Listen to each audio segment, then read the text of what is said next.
श्री हड़ताल व्रत कथा। श्री परम पावन भूमि कैलाश पर्वत पर विशाल बट वृक्ष के नीचे भगवान शिव पार्वती सभी गणों सहित बागंबर पर विराजमान थे। बलवान वीरभद्र, भृंगी, श्रृंगी, नंदी आदि आदि अपने अपने पैरों पर सदा शिव के दरबार की शोभा बढ़ा रहे थे। गंधर्वगण, किन्नर, ऋषि हर भगवान की विविध अनुष्टुप छंदों में स्तुति गान स्वर आलापों से वाद्यों में संलग्न थे। उसी शुभ अवसर पर महारानी पार्वती जी ने भगवान शिव से दोनों हाथ जोड़कर प्रश्न किया कि हे महेश्वर, मेरे बड़े सौभाग्य है कि मैंने आप शरीर के अर्धांगिनी पति को वर्ण किया है। मैं क्या जान सकती हूँ कि मैंने वह कौन सा पुण्य अर्जन किया है? आप अंतर्यामी हैं, मुझ दासी को वर्णन करके बताने की कृपा करें। महारानी पार्वती जी की ऐसी प्रार्थना सुनने पर शिव जी बोले, वरान ने तुमने अति उत्तम पुण्य का संग्रह किया था, जिससे मुझे प्राप्त किया है वह अति गुप्त व्रत है, पर तुम्हारे पर प्रकट करता हूँ। वह यह है कि भाद्रपद मास की शुक्ल पक्ष में की तीज का व्रत हड़ताल का व्रत के नाम से प्रसिद्ध है। यह व्रत जैसे तारागणों में चंद्रमा, नवग्रहों में सूर्य, वर्णों में ब्राह्मण, देवताओं में गंगा, पुराणों में महाभारत, वेदों में सोम, इंद्रियों में मन, ऐसा यह व्रत श्रेष्ठ है। जो तीज हस्त नक्षत्र युक्त पड़े वह और भी महान पुण्यदायक होती है। ऐसा सुनकर पार्वती जी ने कहा, हे महेश्वर, मैंने कब और कैसे तीजा व्रत किया था, विस्तार के साथ श्रवण करने की इच्छा है। इतना सुन भगवान शंकर बोले कि भाग्यवान उमा, भारतवर्ष के उत्तर में हिमालय श्रेष्ठ पर्वत है, उसके राजा का नाम हिमांचल है। वहाँ तुम भागवती रानी मैना से पैदा हुई थी। तुमने बाल्यकाल से ही मेरी आराधना करना आरंभ कर दिया था। कुछ उम्र बढ़ने पर तुमने हिमालय की दुर्गम गुफाओं में जाकर सहेली सहित मुझे पाने हेतु तप प्रारंभ किया। तुमने ग्रीष्म ऋतु में बाहर चट्टान पर आसन लगाकर तप किया। वर्षा ऋतु में बाहर पानी में तप किया। हिम ऋतु में पानी में खड़े होकर मेरे ध्यान में संलग्न रही। इस प्रकार 6 ऋतुओं में तपस्या करने पर भी जब मेरे दर्शन ना मिले, तब तुमने ऊर्ध्वमुख होकर केवल वायु सेवन की, फिर वृक्षों के सूखे पत्ते खाकर इस शरीर को छीण किया। ऐसी तपस्या में लीन देखकर महाराज हिमांचल को अति चिंता हुई और तुम्हारे विवाह हेतु चिंता करने लगे। इसी शुभ अवसर पर महर्षि देवर्षि नारद जी उपस्थित होते हुए राजा ने अति हर्ष के साथ महाराज का स्वागत पूजन किया और उपस्थिति होने का कारण जानने के इच्छुक होते भय नारद जी ने कहा, हे राजन, मैं भगवान विष्णु का भेजा हुआ हूँ। मैं चाहता हूँ कि आपकी सुंदर कन्या को योग्य वर प्राप्त हो। सो वैकुंठ निवासी शेषशाही भगवान ने आपकी कन्या का वर्ण स्वीकार किया है। क्या आपको स्वीकार है?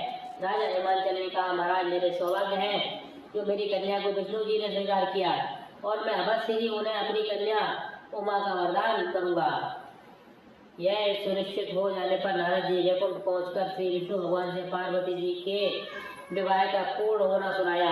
इधर महाराज हिमांचल ने वन में पहुंचकर पार्वती जी को भगवान विष्णु के विवाह होने से निश्चय हो चुका है ऐसा सुनाया।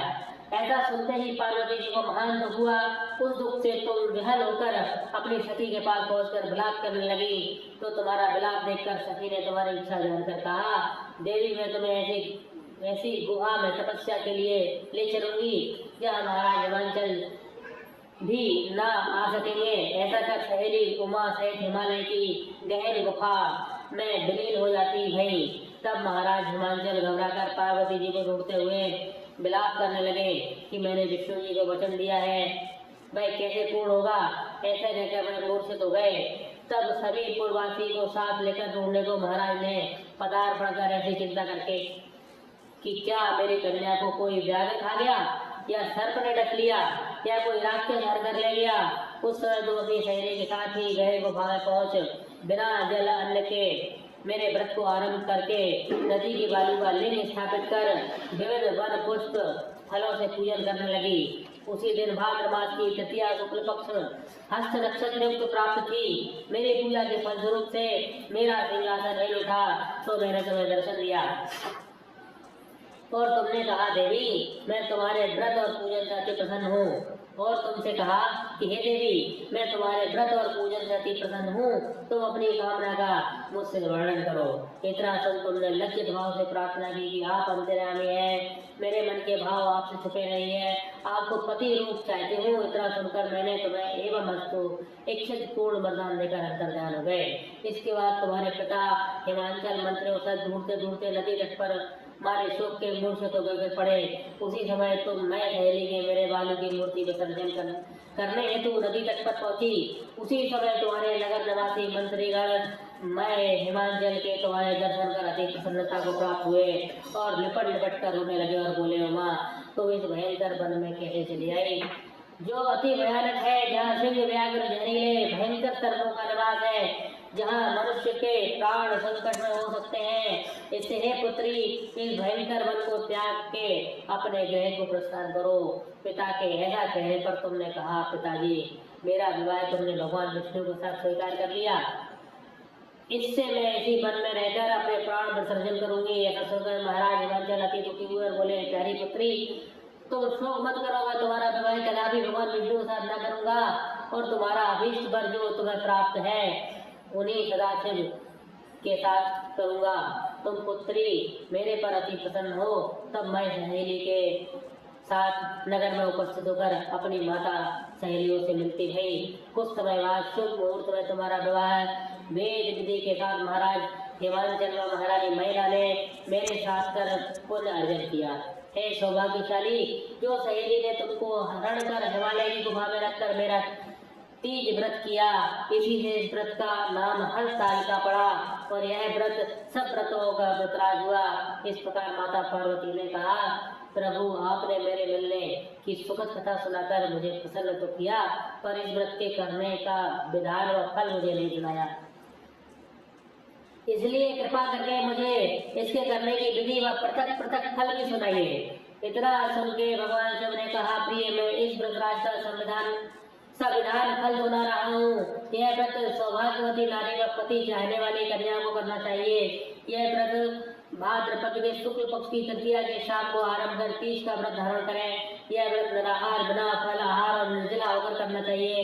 भगवान शिव पार्वती की प्रतिमा सुवर्ण की स्थापित करके केले पुष्प आदि के खंभे स्थापित करके रेशमी वस्त्र तथा चंदोवा तारकर बंधन मरवा लगाकर शिव का बालू का लिंग स्थापित करके पूजन वैदिक मंत्र स्तुति गान वाद्य भेरी शंख मृदंग झांझर आदि से रात्रि जागरण करना चाहिए। और भगवान शिव की पूजा करने के बाद फल फूल पकवान लड्डू मेवा मिष्ठान तरह तरह की भोग की सामग्री समर्पण कर फिर ब्राह्मण को द्रव्य अन्न वस्त्र पात्र आदि का दान श्रद्धा युक्त देना चाहिए। भगवान शिव को प्रति वस्तु को सिद्ध पंचाक्षरी मंत्र से ओम नमः शिवाय कहकर समर्पित करना चाहिए। प्रार्थना समय अपनी कामना इच्छा को भगवान के सामने प्रस्तुत करें, फिर पार्वती जी से नीचे लिखी प्रार्थना करें। जय जग माता मेरी भाग्य विधाता, तुम हो पार्वती शिव प्यारी, तुम दाता आनंद दुरारी, सती संतों में रेत तुम्हारी जय हो आनंद दाता। इच्छित वर मैं तुमसे पाऊं, भूल चूक को दुख न उठाऊं, भाव भक्ति को तुमसे पाऊं, कर दो पूरन दाता जय जग दाता जय जग माता। प्रार्थना बाद पुष्पों के दोनों हाथों में लेकर पुष्पांजलि समर्पण करें। फिर चतुर्थी को शिवलिंग किसी नदी व तालाब में विसर्जन करें। फिर 3 ब्राह्मणों को भोजन करा के दक्षिणा दें। इस प्रकार यह व्रत पूर्ण करने से नारी सौभाग्यवती होती है और धन व पुत्र पौत्रों से सुखी जीवन व्यतीत करती है। कन्याओं को व्रत करने से कुलीन विद्वान धनवान वर को प्राप्त होने का सौभाग्य होता है। हे देवी जो सौभाग्यवती नारी इस व्रत को नहीं धारण करती वह बार बार वैधव्य पुत्र शोक को प्राप्त होती है। जो नारी तृतीया के दिन व्रत रहकर चोरी से अन्न खाती है वह शुक्री का जन्म पाती है। जो फल खाती है वह बंदरिया की योनि प्राप्त करती है। जो जल पीती है वह जोग का जन्म लेती है। जो दूध पीती है वह सर्पणी का जन्म ग्रहण करती है। जो नारी मांस खाती है वह बाघनी होती है। जो दही खाती है वह बिल्ली का जन्म पाती है। जो मिठाई खाती है वह चींटी के जन्म को धारण करती है। जो सब चीजें खाती है वह मक्खी का जन्म लेती है। जो उस दिन सोती है वह अजगरी योनि को प्राप्त करती है। हे उमा जो इस व्रत को श्रद्धा विधि से धारण करती है वह मुझसा पति प्राप्त करती है। वह दूसरे जन्म में तुम्हारे समान स्वरूपवान होकर के इस संसार में उत्तम उत्तम सुख भोग कर भोग प्राप्त करती है। इस व्रत के करने के बाद नारियां शिवलोकवासी होती है। बोलो शंकर भगवान की जय। तो चलिए कथा समाप्त।